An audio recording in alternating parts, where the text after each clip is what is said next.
आगामी 25 तारिखରୁ ଓଡ଼ିଶାର ଏହି ଜିଲ୍ଲା ଗୁଡ଼ିକରେ ପ୍ରବଳରୁ ଅତି ପ୍ରବଳ ବର୍ଷା ହେବାର ସମ୍ଭାବନା ଅଛି। ଆପଣଙ୍କ ଜିଲ୍ଲା ଏଥିରେ ନାହିଁ ତ? ତେବେ ଯଦି ଏଭଳି ଭିଡ଼ିଓ ସବୁବେଳେ ଦେଖିବାକୁ ଚାହୁଁଛନ୍ତି, ଚ୍ୟାନେଲକୁ ସବସ୍କ୍ରାଇବ୍ କରିନିଅନ୍ତୁ ଏବଂ ପାଖରେ ଥିବା ଘଣ୍ଟି ଆଇକନ୍କୁ ପ୍ରେସ୍ କରିନିଅନ୍ତୁ। ତେବେ ଚାଲନ୍ତୁ ଜାଣିବା ବର୍ଷାର ଆଗମନ ବିଷୟରେ। ଭୁବନେଶ୍ୱରରୁ ଭବାନୀପାଟଣା ହେଉ ଅଥବା ମାଲକାନଗିରିରୁ ତାଳଚେର, ଏବେଠାରୁ ଅସହ୍ୟ ହେଲାଣି ତାତି।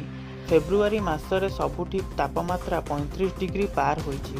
ଏ ପର୍ଯ୍ୟନ୍ତ ଶୀତ ସମ୍ପୂର୍ଣ୍ଣ ଛାଡ଼ି ନଥିବା ବେଳେ ତାପମାତ୍ରା ବୃଦ୍ଧିରେ ଅସ୍ତବ୍ୟସ୍ତ ହୋଇପଡ଼ିଲେଣି ସାଧାରଣ ଲୋକେ। ମାଲକାନଗିରିରେ ରାଜ୍ୟର ସର୍ବୋଚ୍ଚ ତାପମାତ୍ରା 38 ଡିଗ୍ରୀ ରହିଥିଲା। ଭୁବନେଶ୍ୱର ତାପମାତ୍ରା ବି ରେକର୍ଡ ଭାଙ୍ଗିଛି। ଏଠାରେ ଚଳିତ ବର୍ଷର ସର୍ବାଧିକ ତାପମାତ୍ରା 36.3 ଡିଗ୍ରୀ ରେକର୍ଡ ହୋଇଛି।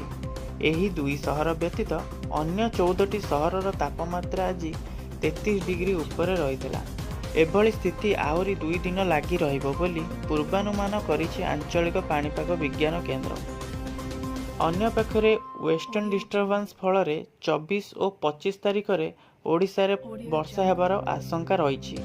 ତେଣୁ ଭାରତୀୟ ପାଣିପାଗ ବିଭାଗ ପକ୍ଷରୁ 25 ତାରିଖରେ ଓଡ଼ିଶା ପାଇଁ ସତର୍କ ସୂଚନା ଜାରି କରାଯାଇଛି। କେନ୍ଦୁଝର ସମେତ ଅନୁଗୁଳ, ମୟୂରଭଞ୍ଜ, ଢେଙ୍କାନାଳ, ଯାଜପୁର, ଭଦ୍ରକ, ବାଲେଶ୍ୱର, କେନ୍ଦ୍ରାପଡ଼ା ଓ କଟକରେ ଘଡ଼ଘଡ଼ି ସହ ବର୍ଷା ହୋଇପାରେ। ଉତ୍ତର ଓଡ଼ିଶା ସମେତ ଖୋର୍ଦ୍ଧା, ପୁରୀ, ନୟାଗଡ଼, କନ୍ଧମାଳ, ଗଞ୍ଜାମ ଜିଲ୍ଲାର 1-2ଟି ସ୍ଥାନରେ ବଜ୍ରପାତ ଆଶଙ୍କା ରହିଛି। ଏହି ସହରରେ ଘଣ୍ଟା ପ୍ରତି 30 କିଲୋମିଟର ବେଗରେ ପବନ ବୋହିବ। ଏଥିପ୍ରତି ସତର୍କ ରହିବାକୁ ବିଭାଗ ପକ୍ଷରୁ ରାଜ୍ୟ ସରକାରଙ୍କୁ ପରାମର୍ଶ ଦିଆଯାଇଛି। ସେପଟେ ଉତ୍ତର ଓ ଉପକୂଳ ଓଡ଼ିଶାରେ ଘନ କୁହୁଡ଼ି ଲାଗି ରହିଛି। ଭୁବନେଶ୍ୱର ଓ କଟକ ସମେତ ବାଲେଶ୍ୱର, କେନ୍ଦୁଝର, ଜଗତସିଂହପୁର, କେନ୍ଦ୍ରାପଡ଼ା ପ୍ରଭୃତି ଜିଲ୍ଲାରେ ଗତକାଲି କୁହୁଡ଼ି ଯୋଗୁଁ ଯାତାୟାତ ବାଧାପ୍ରାପ୍ତ ହୋଇଛି। କୁହୁଡ଼ିର ଆସ୍ତରଣ ଏତେ ରହିଥିଲା ଯେ 100 ମିଟର ପର୍ଯ୍ୟନ୍ତ ଦୃଶ୍ୟମାନ କଷ୍ଟକର ହୋଇପଡ଼ିଥିଲା। ଶୁକ୍ରବାର ମଧ୍ୟ ସମାନ ସ୍ଥିତି ଲାଗି ରହିବ। ତେଣୁ ସତର୍କତା ଅବଲମ୍ବନ